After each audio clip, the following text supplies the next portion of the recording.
Alright, so what we have here is a 4.5-inch chrome headlight shell for Harleys. You can use these on choppers, or you can use this as a replacement for stock bikes like Sportsters, Dynas, even Softails. Made by Custom Chrome, which is no longer a business. So once these are sold out, they're sold out for good. The chrome is amazing. The mount is on center on the bottom. It's a two-piece design, so you have the trim ring, and then the back is the shell. Made out of stamped steel. You can use spotlight internals for these.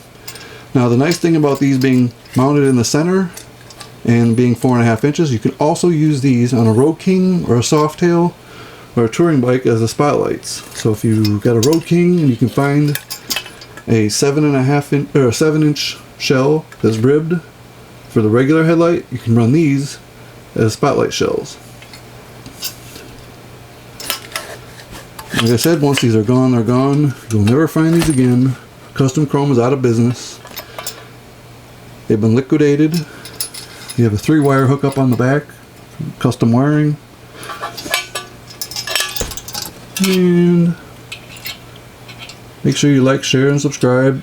And check out our other videos of other parts we do detailed videos on.